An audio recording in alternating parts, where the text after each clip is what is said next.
Sathya Sai Speaks, Volume 12, Chapter 3, The Fruit and the Tree.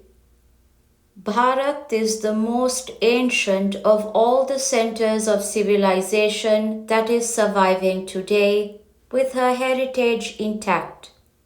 But out of a false sense of values, the leaders and the youth of the land are ignoring the traditions of this precious culture and are adopting the ideas and ideals of the West. Therefore, they identify themselves with the body. They spend their energies and skills in catering to its needs and whims. And they believe that the material world is the only field for study and subjugation. This has led to consequences similar to those seen in even the most advanced Western countries. Fear, anxiety, violence, corruption, and pollution, physical comfort, individual advancement, and personal progress have become the primary aspirations. However, though each person might declare that he cares for himself only, no one can live in isolation. Persons sleeping on the same cot are caught having different dreams. Each one has an inner life of his own path and speed. But ask him why he is engaged in work, what he is bringing from the shop, why he looks worried. The reply would be that he was engaged in building a house for his family, that he was purchasing clothes for his children, that he was worried about his wife. So he is living not for himself, but for others whom he is attached to, those who are his near and dear ones. Man is under an inescapable obligation to shape his activities and attitudes in consonance with those of others amidst whom he is placed. He is given parents to revere and obey, brothers and sisters to love and learn with, playmates to mix and move with, society to be changed by and to change. His affection and attachments are attracted by others, and his reactions are determined by others. Man has to expand his knowledge. He might be sitting at a table before his plate on which dinner has been served. If someone rushes in to tell him that his child has been injured in an accident on the road, he runs out of the room and onto the road without caring for the hunger and the plate. The call of the one he is attached to is louder and stronger than any call from within. In spite of such experience, man still believes in his ego, in an exclusive type of individuality. The family is essential for the blossoming of human personality. How can the helpless baby grow and learn, talk and move forward without the home? The home needs the community around it to keep it safe and happy. Even a bird in the bush cannot survive in isolation from its kind. Man has to expand his knowledge, his emotions, his sympathies, his love. Expansion is life, expansion is love. When the community or the safeguarding, sustaining society is rendered weak, the family too tends to disintegrate and the individual suffers. Loyalty to society is essential for man. The individual's fulfillment in the joy of liberation is undoubtedly the fruit of the tree of humanity. But when you yearn for the fruit, you cannot neglect the roots, the trunk, the branches, the leaves, the buds, and the blossoms of the tree. They all help the fruit to manifest and to be filled with sweetness. When Pakistan invaded India last year, their armies did not attack Madras. But, yet, did you not rush forward to teach them a good lesson?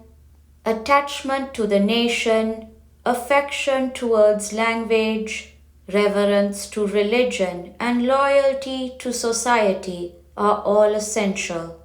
They are all facets of the overwhelming sense of gratitude one feels for all that has shaped one.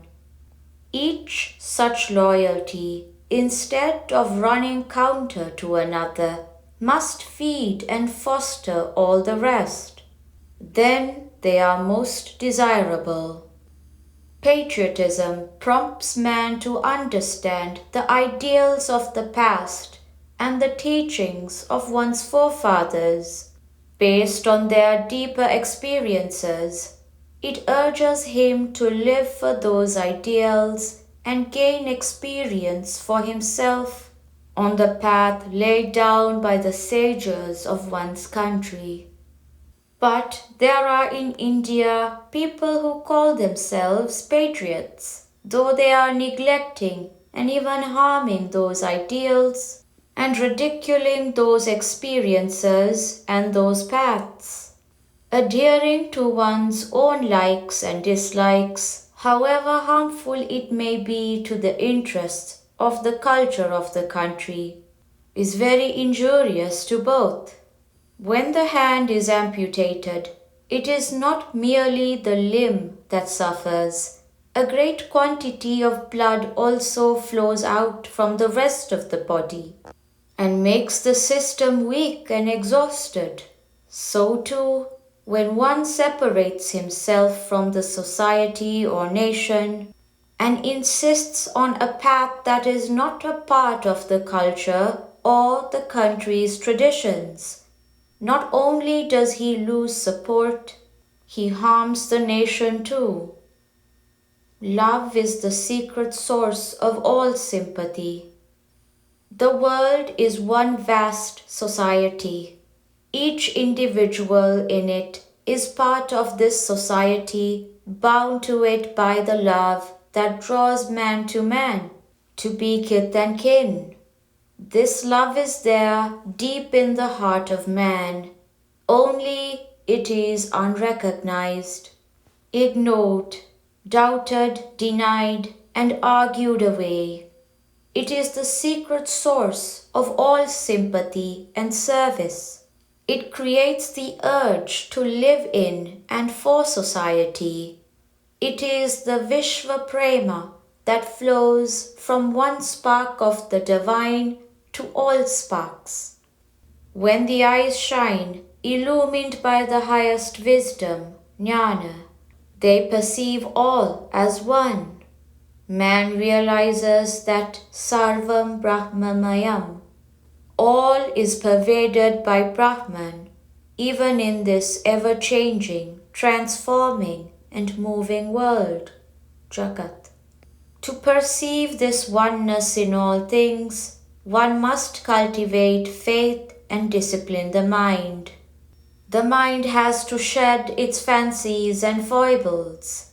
The truth has to be known and experienced.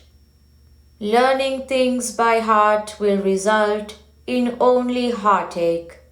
Learning shlokas or verses can only help you from not being engaged in anything worse during that time. They cannot take you an inch nearer the goal. How can mastery of the map equal the joy of the journey? Faith is an individual asset. It is acquired and preserved by one's own efforts. Manika Vasagar, the Tamil sage, used to say, "You have the freedom to say no. I have the right to say yes." What he meant was, when one denies or asserts a thing, it is the outcome of his experience.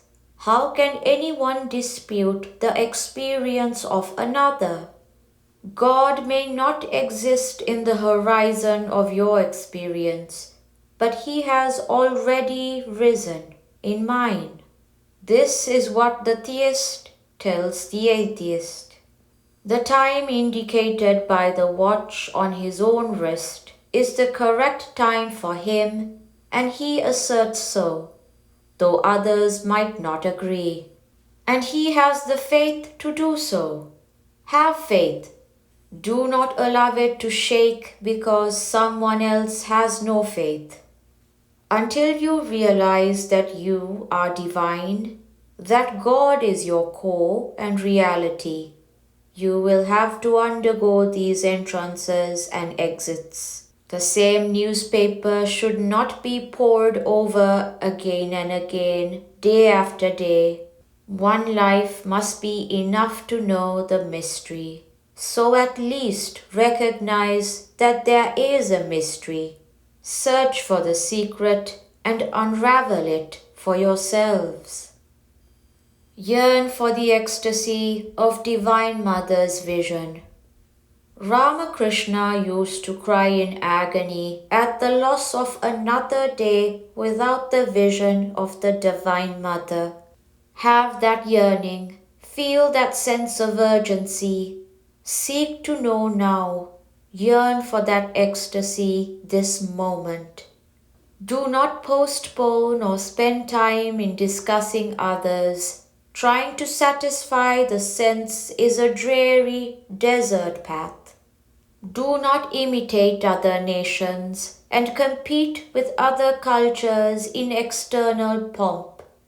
Yours is a mind, intelligence, ear and eye that is shaped by Indian tradition and culture, Indian history and Sanatana Dharma, eternal religion.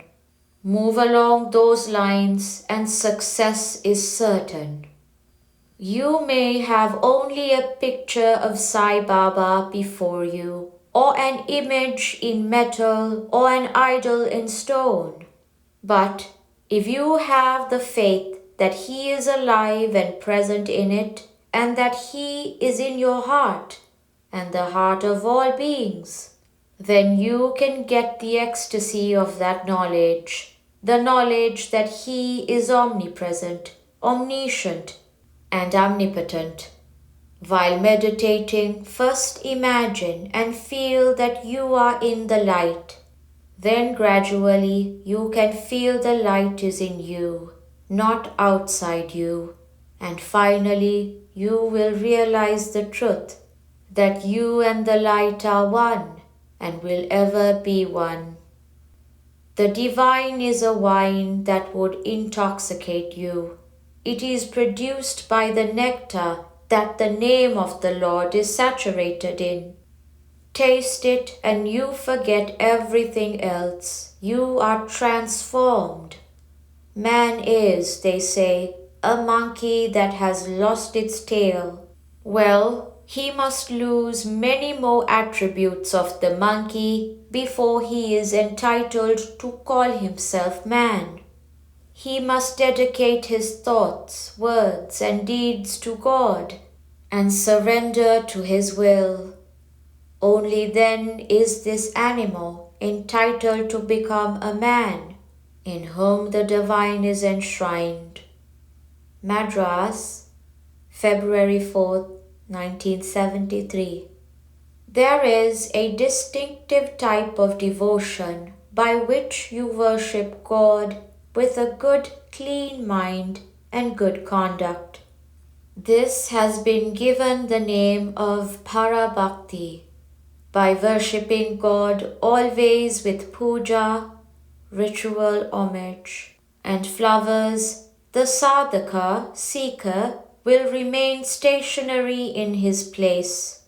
This is good in a way, but to remain in one place all the time and failing to rise to a higher position is not good. It is a superior type of worship to worship God through good qualities, good conduct. good thoughts and good company. Sri Sathya Sai Baba.